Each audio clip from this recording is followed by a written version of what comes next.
Mauricio put up new hooks in the bathroom. So no more over the door hooks.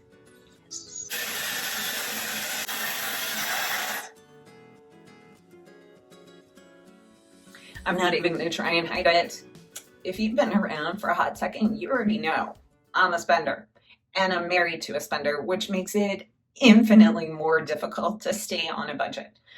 But yet, Mauricio and I managed to meet our financial goals. So yeah, there are months we go over budget. Not gonna lie, it's not uncommon.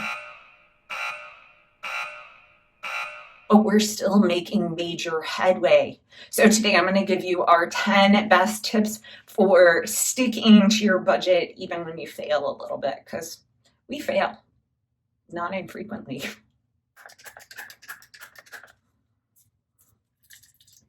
Empty. We could get another one. If there is one thing I can teach you, always have extra bottles of hair oil on hand, because you're gonna run out, especially if you can buy when you're on sale. Hey, look at that, a budgeting video, and I actually gave you a tip on the way to save money.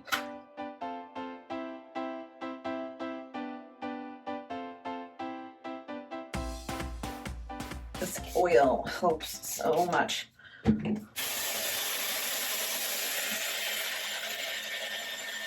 Hi, I'm Wendy, Valencia. My husband Mauricio and I have been actually budgeting for most of our marriage, and in the beginning we made mistakes, a lot of them. We forgot stuff. We spent money we hadn't We spent money that we hadn't planned on spending, and we still do that on occasion. I mean, we did it back in January. And, honestly, in the very beginning, we actually didn't even reconcile our budget because I didn't think that was a big deal. I figured I was making a budget, so why should I reconcile it? I know, it's embarrassing to admit. I need to finish my hair. Let's get going.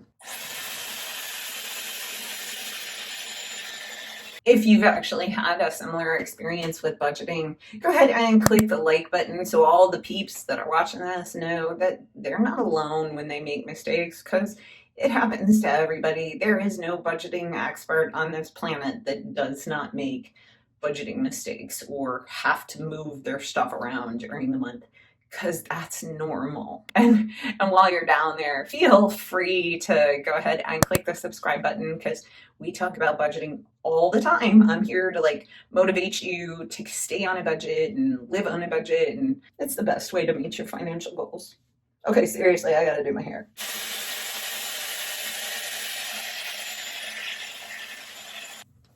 So my tip to keep your hair healthy, just load it up with oil. So my hair, if you look, I don't know if you can see it, it's super oily, because when I use this hair dryer, it dries it out. I mean, it's not as bad as a curling iron, but this helps keep it healthy, seriously. It's like hair tips and budget tips all rolled into one. I'm such a dork.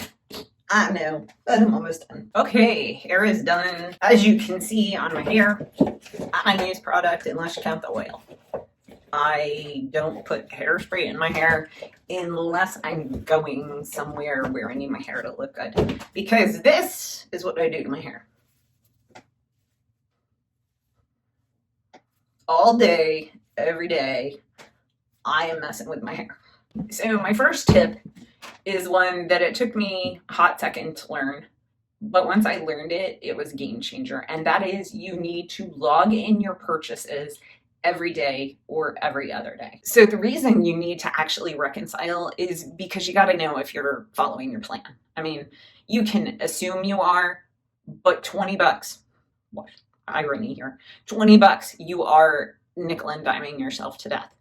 Mauricio and I can easily spend $300 a month in $20 increments or more. You think to yourself, oh, it's only $20. I'm just going to grab McDonald's today. It's only $20. But those $20 add up really, really quickly. But why do you need to log them every day or every other day? Because you're going to forget. And it's so much easier if you just know yesterday I did this. Okay, these are the logs.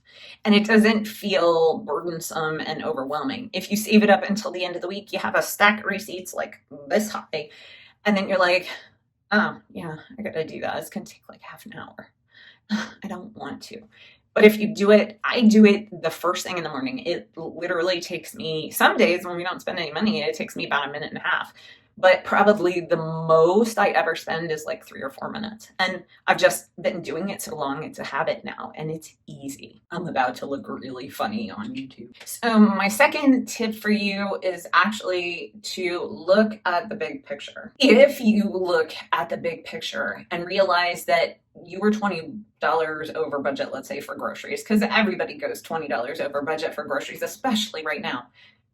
In the big picture of things, did you really fail? Did you still put a huge amount of money to debt? Or did you still put a huge amount of money to your retirement or your savings or your investing? That is what matters.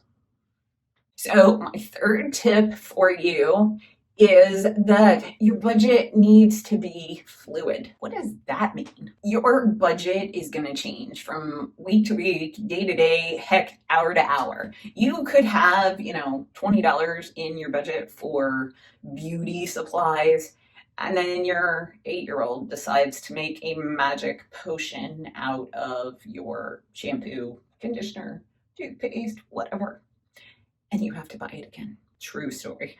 You just have to roll with the punches, and all you have to do is move stuff around. If you had $600 for groceries, maybe you move $50 from the groceries and $50 more or $30 from here from the clothing, and you don't buy the shoes for another month. That's not failing, that's budgeting. And that actually directly leads into my next point. Having a flexible spending plan actually makes everything so much easier. And that's how we budget. If you've seen my monthly budget spreadsheet, I actually have like fixed expenses and flexible expenses. And flexible expenses are those expenses that every month they're my stress points, groceries or clothing or whatever, what have you, miscellaneous. Miscellaneous is like the bane of my existence in my budget. So we created a flexible spending plan. So we just allot a big old chunk of money for all of these things. And if I want to spend $200 on miscellaneous and nothing on food, I can do that. That's my money to do with guilt-free any way I want. Number 5, spend on your goals first. I know I'm saying a lot of things that don't even make sense today, but honestly, if you are trying to, let's say, pay off debt like we are, spending on your goals first means the very first amount of money that I fund in the budget and the very first payment I make is to debt. I set a minimum mandatory goal. And for us, starting in August, that minimum mandatory, assuming that there's no childcare and school's back to normal, is going to be $5,000. Anything over that is like gravy.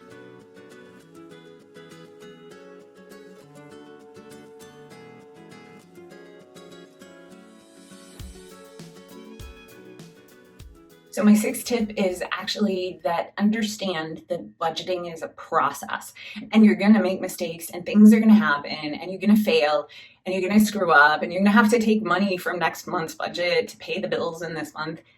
It's okay. It's a little thing. Did you not hear the story about the magic potion earlier? Because like I said, that really happened, and it forced me to buy a 6-month stock of shampoo and conditioner all over again. Number 7 is actually annual expenses. Knowing that annual expenses are going to just pop up and they're going to cause surprises, especially in that first year, sometimes even the second year. They will just come out of the blue and smack you in the face, and you'll be like, oh yeah, that Costco membership or that Amazon Prime subscription. It was 3 solid years before I actually remembered to put my Amazon Prime subscription into my budget. So I didn't miss it every single year. To help y'all with that, I actually made this awesome freebie. I'm so proud of it. I spent so much time on it, and it will help everybody, no matter your budgeting style, if you're a digital budgeter or a printing budgeter or even somebody that budgets with pen and paper. I gave you like every possible thing that I can think of to help you remember to budget. So I'll put a link for that down in the description box if that like interests you. Number 8 is be realistic with your budget. And I mean really honest with yourself. Don't set your grocery budget at $100 if you normally spend $1,000. Be realistic. If you spend $1,000, put it in $900 or $950. It's still less, and work your way down. But if you're failing, accept the fact that $1,000 is your grocery budget. That's okay. It's your money. You can spend it any way you want. Don't let anybody ever tell you you have to have a grocery budget of $400 or $300 or $100 because you don't. Your grocery budget is what works for you. Our budget is around $800, and on a good month, it's under $800. On a bad month, it's been as high as like $1,200. But, I live in a super expensive area, and the cost of milk here is like twice what the cost of milk in like cow country is. So, hey. Number 9 is going to be kind of abstract, but a goal and a budget are not the same thing. So if your goal is to pay off debt and put $7,000 a month to your debt, that doesn't mean your budget supports that. I mean, for us, that's actually the truth. Our goal is $7,000 a month. Our minimum mandatory debt payment is $5,000. And there's a huge discrepancy in there because, stuff's going to come up. So if at the end of the month I am able to put an extra $2,000 or $1,200 or whatever to debt, that's awesome. But if not, I've already put $5,000 a month to debt. So that's pretty freaking tastic. And number 10, I'm going to get so much hate for this. Like my friend Dory says, when life gets you down, you know what you got to do? I don't want to know what you got to do. Just keep swimming, just keep swimming, just keep swimming, swimming, swimming. What do? We swim. Just keep swimming, just keep swimming. Yeah, I can't sing. Don't ever think I could. But seriously, you're going to fail. You're going to screw up. I keep saying this over and over. Don't give up. Keep going forward because that is what's going to get you to your goal.